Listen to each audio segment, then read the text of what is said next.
মই আছোঁ এতিয়া ৰাইডিঙৰ আহোমতীয়া গাঁৱৰ প্ৰভাত চন্দ্ৰ দাসৰ ঘৰত।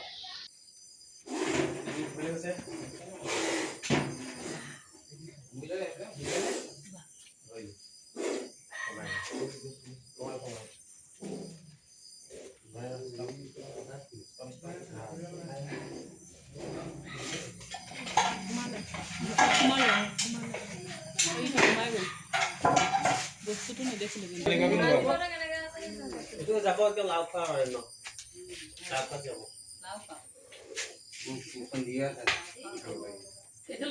মই আছোঁ এতিয়া ৰাইডিঙৰ আহোমতীয়া গাঁৱৰ প্ৰভাত চন্দ্ৰ দাসৰ ঘৰত।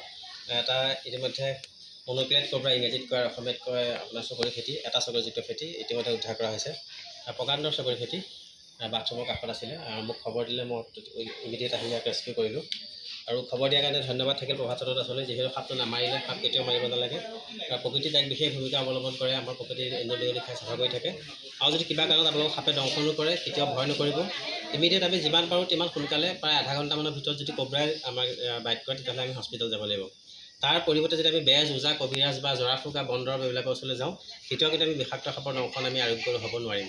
ইয়াৰ একমাত্ৰ চিকিৎসা হৈছে চিকিৎসা বিজ্ঞান আৰু যিটো এণ্টিস্নেক ভেনম বুলি কয় সাপে কামোৰা বেজী যিটো সেইটো দিলেহে আৰোগ্য হ'ব।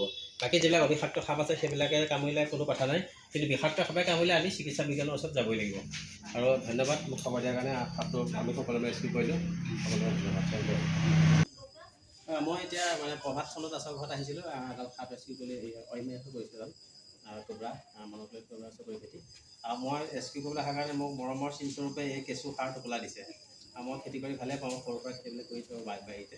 আৰু কেঁচু সাৰ খেতিৰ কাৰণে অতি উপযোগী। আমি যিবিলাক বিষাক্ত বায় ফাৰ্টিলাইজাৰ জৈৱ সাৰ হয় সেইটো কৃষিৰ কাৰণে বহুত উপযোগী। মৰমৰ চিনস্বৰূপে এই উপহাৰটি দিছে আৰু উপহাৰটো মই সাদৰে গ্ৰহণ কৰিছোঁ। তাৰ বাবে ধন্যবাদ থাকিব। আৰু তেওঁ আহি ইমানখিনি ৰেস্কিউ কৰি আমাৰ চুবুৰীলৈকে এনেকুৱা এটা বিপদৰ পৰা ৰক্ষা কৰাৰ কাৰণে অশেষ ধন্যবাদ জনাইছোঁ। আৰু মিডিলমেন আমাৰ শংকৰদেৱ শৰ্মা ডাঙৰীয়া, তেখেতৰ ফোন নম্বৰ মোৰ নাছিলে, তেখেতে দৌৰা দৌৰি কৰি সকলক খবৰ দিলে।